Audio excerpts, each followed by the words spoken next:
derechos, nos dimos a adaptar, nos vamos a adaptar. El Infonavit, secretario, ¿qué planes tienes para el Infonavit o se tienen para el Infonavit en cuanto a modificar prácticas que se ven haciendo que parecían exitosas, pero a la postre resultaron un fracaso? Por ejemplo, El asunto este de las viviendas pequeñas, el asunto de dar cantidad versus calidad. yo he estado viendo que el Infonavit tiene una capacidad de respuesta enorme a las políticas que establece la Presidencia de la República. El presidente estableció claramente que en cuestión de espacio, sin decir el número de metros, dijo, el Estado no financiará ninguna casa que no tenga por lo menos 2 recámaras. Esto ya marca una diferencia en espacios. Este es un claro, mini casitas no.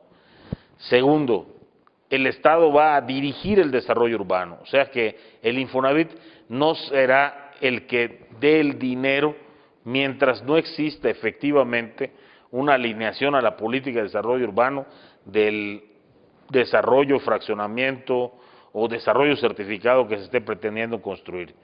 Segundo, sustentabilidad. Está muy claro que necesitamos un nuevo modelo de vivienda que aumente la plusvalía, que respete el medio ambiente, que sea amigable con el medio ambiente, que tenga condiciones de movilidad, que no sea un ambiente que fomente el uso del automóvil, sino al contrario. En fin, una serie de factores. Yo he visto el Infonavit alineándose a eso. Voy a ponerte 2 ejemplos. Uno, firmó un estudio compartido con la Universidad de Harvard sobre temas urbanos y de movilidad. Me parece que es un paso importante. Hubo una larga discusión al respecto de si esa era la función del Infonavit. A mí me parece que un instituto que tiene la cantidad de recursos económicos que afortunadamente tiene el Infonavit está obligado a tomar decisiones suficientemente sopesadas. Y este tipo de estudios deben ser parte de su trabajo. Lo está haciendo.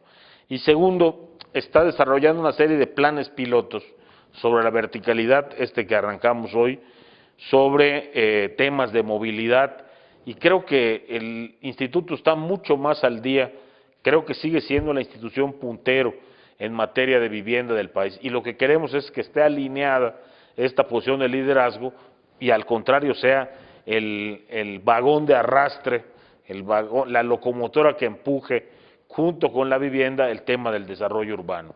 Lo más paradójico es que toda esta mancha urbana de la que estamos hablando, que aumentó 10 veces, en buena medida fue financiada por el propio gobierno. Claro.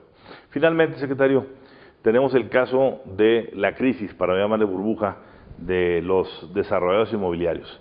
Esta situación de los desarrolladores inmobiliarios de la bolsa. Los desarrolladores inmobiliarios cotizados en bolsa, sí, para precisarlo.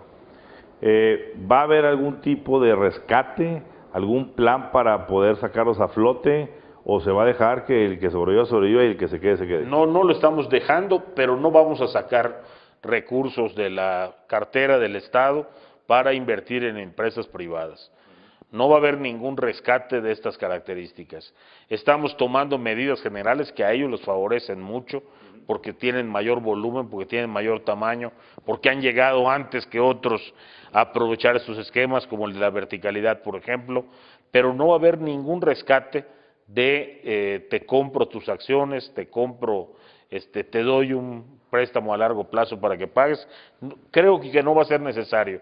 Lo que sí hay es una intervención directa, vigilando que los procesos que están llevando cada una de ellas a través de la Comisión Nacional Bancaria, de la Sociedad Hipotecaria Federal y de la propia Secretaría de Hacienda, vigilando que los procesos de reestructura en algunos casos o de adaptación en otros se lleven ordenadamente, ¿no? ¿Qué hacer con casos como su casita, Metrofinanciera, todas estas instancias que quedaron completamente...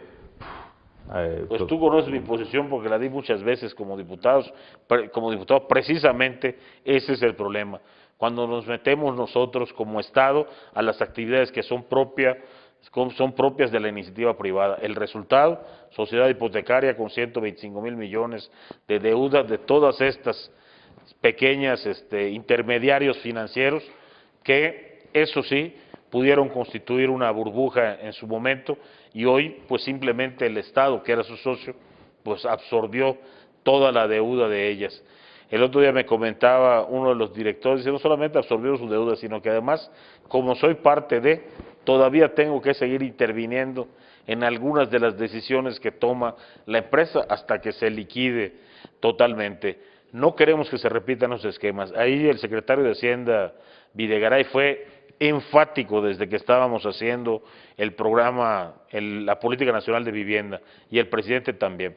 Esta es una política que se va a orientar a la rectoría del Estado, pero también a su responsabilidad. Es decir, ocupar el lugar que le toca, no jugar roles que no le tocan. Por ejemplo, en el tema de financiamiento, nosotros tenemos un rol, pero el principal es hacer que la banca privada entre nuevamente a financiar vivienda, que se vuelva un jugador mucho más activo que ahora.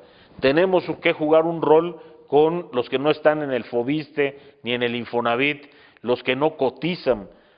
Sí, tenemos que jugar un rol, pero no podemos hacer un seguro popular de la vivienda para que tengan crédito todos, aún los que no cotizan, aún los informales. No podemos recompensar la informalidad. Entonces, se busca un esquema que recompense la formalidad, por ejemplo, los meseros, los gasolineros, los músicos o los taxistas. Que tienen ingresos recurrentes. Tienen ingresos fijos, tienen ingresos recurrentes, tienen una entidad que los respalda, su sindicato o su asociación o el propietario de las gasolineras, pero no caben hoy en el esquema de Fobiste y Infonavit.